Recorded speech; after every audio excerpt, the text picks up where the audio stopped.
अस्सलाम वालेकुम। एक दफ़ा दोबारा खुश आमदीद कहते हैं आपको अपने programme social vibe with Maliha Khan Ahmad.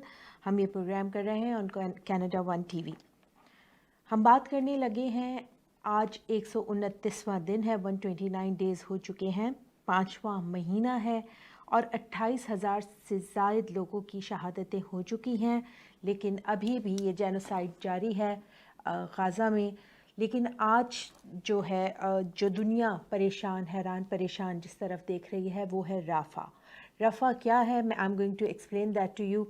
राफ़ा Egypt का यानी कि मिस्र का और ग़ज़ा का बॉर्डर है, जहाँ से एड जो है वो आने की कोशिश कर रही होती थी। और इसराइल पिछले 5 महीनों से ग़ज़ा के बाशिंदों को ये कह रहा था कि वो जो है वो नॉर्थ साइड पर जो है वो ट्रैवल करके रफ़ा साइड पे चले जाएं, क्योंकि ग़ज़ा में जो है वॉर हो रही है और जो है वो they want it to clean from Hamas.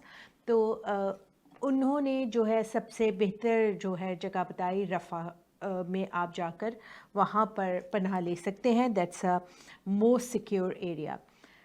लेकिन पिछले 4 दिन से ये ख़बर गर्दिश कर रही है, ना सिर्फ ये ख़बर गर्दिश कर रही है बल्कि नेतन्याहू जो हैं वो अपने इस अज़म का इजहार कर चुके हैं कि Rafah they going to start operation in Rafah now. Rafah जो कि जब ये ऑपरेशन शुरू हुआ तो वहाँ पर 1200 लोग जो थे वो मुकीम थे, वहाँ के मकामी बाशिंदे थे।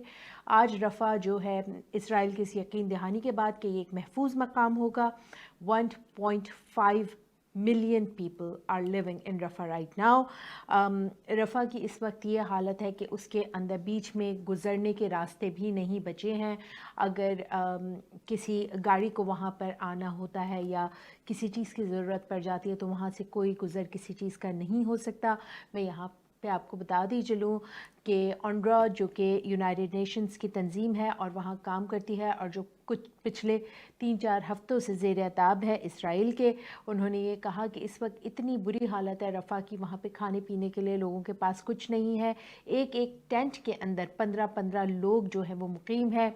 जो चूँकि वहाँ जो it's not a planned city, it's a camp for the displaced Palestinians. तो उसकी वजह से जो है वहाँ सीवरेज का कोई इंतज़ाम नहीं है। तो जो छोटी थोड़ी जगह हैं वहाँ पे जो है वो लोगों की जो है वॉशरूम की सहूलतें ना होने की वजह से वो सारी जगह पे इंसानी वेस्ट या जो गलाज़त है वो उन टेंट्स के बीच में से गुज़र रही है। इस वक्त उस टेंट सिटी का जो ये आलम है, क्योंकि 1.5 मिलियन लोग वहाँ पर पनाह ले चुके हैं।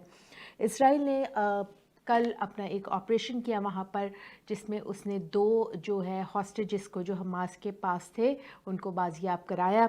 इस दौरान उन्होंने बॉम्बिंग भी की और उन्होंने कहा कि ये बॉम्बिंग हमने इसलिए की कि हम लोगों को डिस्ट्रैक्ट करना चाह रहे थे।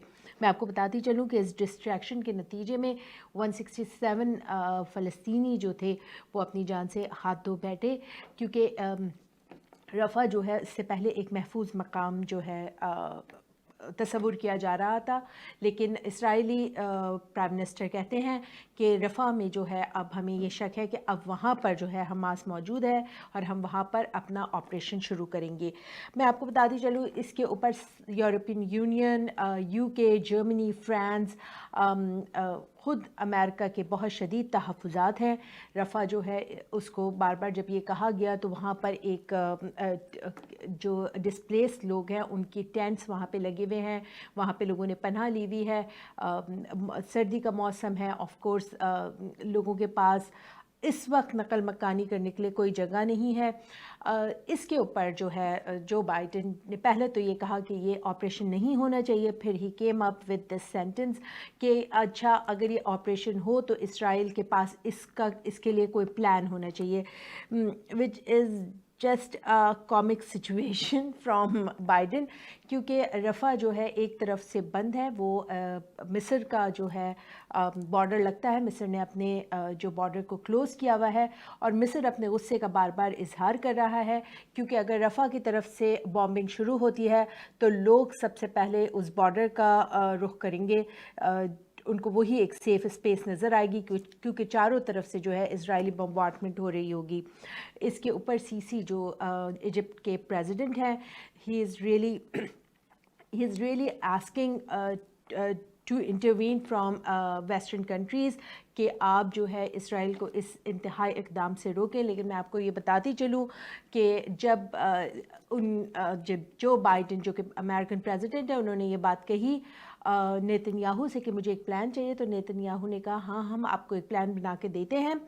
انہوں نے کچھ گھنٹے کے بعد ایک پلان دیا کہ آپ جو ہے ایک نئی سٹی جو ہے ٹینٹس کی امریکہ اپنے خرچے پہ کہیں اور بنوا دے تو یہ لوگ وہاں پہ ہم منتقل کر دیں گے. یعنی کہ اس کے نتیجے میں جو کانسیکوینسز ہوں گے اسرائیل اس کی ذمہ داری اٹھانے کو بھی نہیں تیار ہے.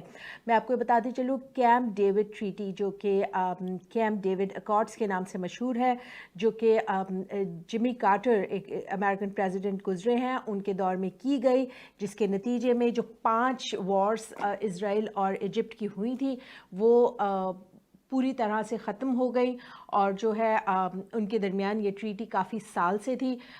مصر یہ کہتا ہے, ایجپٹ یہ کہتا ہے کہ اگر رفح آپریشن کیا گیا تو ہم یہ ٹریٹی ختم کر دیں گے اور ہم اس کو اپنے اوپر حملے کے طور پر لیں گے. اس پورے جو یہ خوفناک صورتحال ڈیولپ ہو رہی ہے اس وقت رفح کے بارڈر پہ, اس دوران جو ہے جارڈن کے کنگ عبداللہ ہی از وزٹنگ یو ایس. انہوں نے آج ایک تقریر کی, آپ لوگ سنیے. Mr. President, thank you for your gracious hospitality accorded to me and my delegation today. Unfortunately, one of the most devastating wars in recent history continues to unfold in Gaza as we speak. Nearly 100,000 people have been killed, injured, or are missing. The majority are women and children. We cannot afford an Israeli attack on Rafah. آپ نے دیکھا کہ کتنے سخت الفاظ میں جو ہے وہ جارڈن کے کنگ اس بارے میں بات کر رہے تھے, اور پریزیڈنٹ آف امریکہ جو تھے وہ لاسٹ نظر آئے ایسے وقت میں, جبکہ کلیئرلی جو ہے جارڈن کے کنگ نے وہاں کھڑے ہو کے کہا کہ we need an immediate ceasefire and we need to rebuild the Gaza. اس پوری تقریر کے دوران بائیڈن جو تھے لاس تھے, خاموش تھے, کھڑے سن رہے تھے. لیکن میں آپ کو بتاتی چلوں ابھی بھی امریکہ کوئی سینکشنز لگانے کے لیے تیار نہیں ہے اسرائیل کے. ہاں زبانی جمع خرچ تو کر رہے ہیں امریکن لیڈرز, لیکن دوبارہ سینٹ کے پاس یہ بل جانے والا ہے. دے نیڈ جو بائیڈن انتظامیہ ہے وہ $16 بلین جو ہے وہ اسرائیل کو بھیجنا چاہ رہی ہے, اور یہ بل سینٹ میں 1-2 دن میں آنے والا ہے, جس کے اوپر شدید تحفظات ہیں. لیکن جیسے سب کو پتہ ہے کہ اے پیک کا بہت زبردست لابینگ ہے کانگریس میں, سینٹ میں امریکہ کی, تو ہمیں یہ نہیں لگتا کہ یہ شوٹ ڈاؤن ہو پائے گا بل. لیکن تھوڑی سی امریکہ کی انتظامیہ کی, امریکن گورنمنٹ کی تھوڑی سی رویے میں چینج دکھائی دیتا ہے, لیکن یہ اب ناکافی ہے.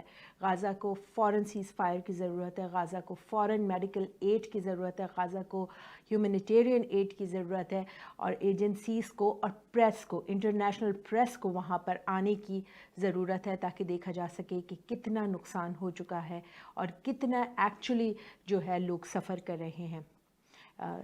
اس کے ساتھ ہی thank you for listening to this story, and keep sending emails to your local MPs and MPPs to work for this.